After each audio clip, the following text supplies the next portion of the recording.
भारत को विश्व को बढ़ाने के लिए जो अभियान आपने छेड़ रखा है और उसमें जो आप सभी लोगों का सहयोग है और माननीय वकील साहब जो सुप्रीम कोर्ट से बता रहे हैं, उन्होंने कमान संभाल रखी है और पूरा सहयोग अपना दे रहे हैं।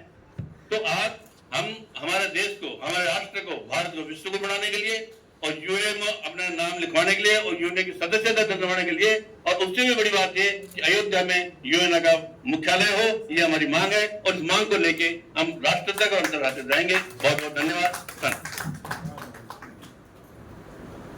बहुत बहुत धन्यवाद आदरणीय वकील साहब। और आपने जैसे बताया कि नेपाल के संबंध, मैं इस संबंधों में और भी आपको जोड़ना चाहूँगा। आज इस अवसर पर मैं बताना चाहूँगा, हमारे नेपाल में, आपके यहाँ भारत में, हमारे भारत में तो 138 जनसंख्या है। हमारे नेपाल में तो 3 करोड़ लोग हैं टोटल, जिसमें 1 करोड़ लोग हमारे हिंदुस्तान में रहते हैं। और हिंदुस्तान में देखिए, आप हम सब हैं उसमें। अगर आज हमारे यहाँ पे कोई भी मेहमान आता है, बेटी आती है, बुआ आती है, तो उनको भी हम लोग गलत नजर से देखते हैं, अलमारी की चाबी लगाते हैं, कई चीजों के नाकेबंदी कर देते हैं। लेकिन नेपाल राष्ट्र का जो लड़का आपके घर में काम करता है, वो खुले विचारों से आपके बेडरूम में जा रहा है, आपको खाना खिला रहा है। इतना बड़ा आज आप लोगों ने हम लोगों को सम्मान दे रखा है। ये नेपाल के राष्ट्रीय एक ऐसा है जिन्होंने हमारे को दिल में बसा रखा है, हिंदुस्तान को। हमारे बीच, जैसे अभी वकील साहब ने बताया कि हमारे बीच एक ऐसी विभूति आई है जिनके कारण हम 22 राष्ट्रों तक पहुंचे हैं। Thakur advocate AP Singh ji. AP Singh ji का नाम दुनिया में ऐसा कोई व्यक्ति नहीं होगा जो नहीं जानता हो। चर्चित केस, चर्चित प्रकरण, पाकिस्तान का प्रकरण हो, हिंदुस्तान का प्रकरण हो, आसाराम जी का प्रकरण हो, रामपाल जी का प्रकरण हो और सीमा का प्रकरण हो, न्याय से वंचित होने पे आप सुप्रीम कोर्ट के पहला एक ऐसा व्यक्ति एडवोकेट है जिनके सुप्रीम कोर्ट के रात को 2 बजे गेट खुलवा दिए। चीफ जस्टिस ने उसको लिखना पड़ा, जो भी प्रोसेस था उनका।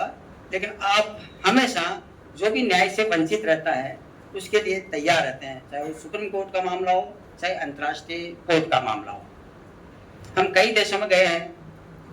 नेपाल में तो हम लोग बस में यात्रा की है 7 दिन तक। देखिए आप, कितना बड़ा अमूल्य समय है इनके पास। सुप्रीम कोर्ट का टॉप 10 एडवोकेटों में आप सम्मिलित हैं, जो कई देशों के पैरवी आप यहाँ पे कर रहे हैं। उन्होंने हमारे को इतना बड़ा सम्मान दिया, इस संस्था को इतना बड़ा सम्मान दिया, इस संस्था को 22 राष्ट्रों में पहुंचाया। उनका आगमन हुआ है। मैं आपसे निवेदन करूंगा कि आप खड़े होकर उनके अभिनंदन में ताली बजाकर उनका स्वागत करें। ठाकुर AP सिंह जी,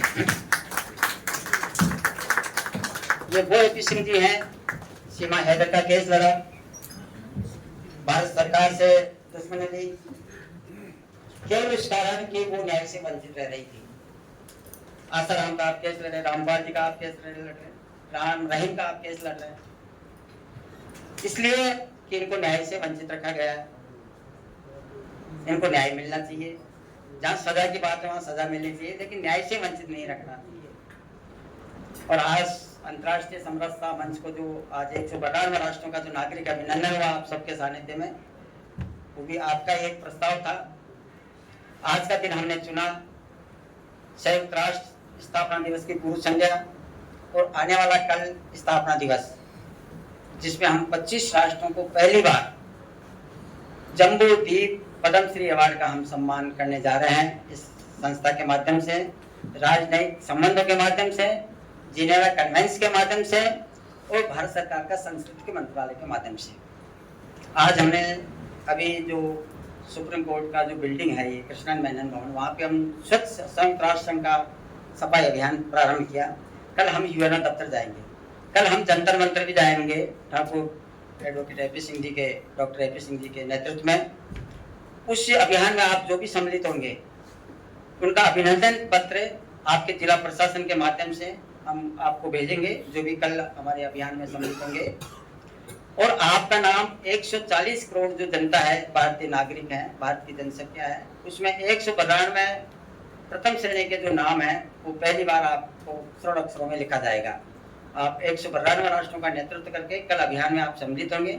इससे संबंधित आपका जो अभिनंदन पत्र है, प्रमाणीकरण पत्र है कि आपने स्वच्छ अभियान में भाग लिया, वो आपका जिला प्रशासन के माध्यम से, विदेश मंत्रालय के माध्यम से आपको हम पहुंचाएंगे।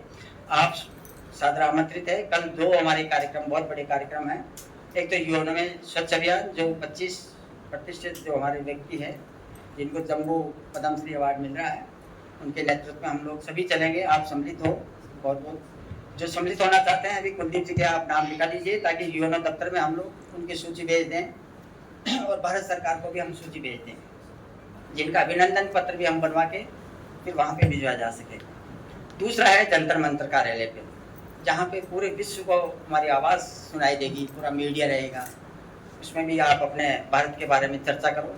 स्वच्छ संयुक्त राष्ट्र बनाने के चक्कर में हम लोग वहाँ पे चर्चा करेंगे, क्योंकि आज स्थिति यह है कि जो संयुक्त राष्ट्र संघ जिस मकसद से स्थापित किया गया था वो अभी नहीं है, दोगला है, मनमर्जी कर रहा है।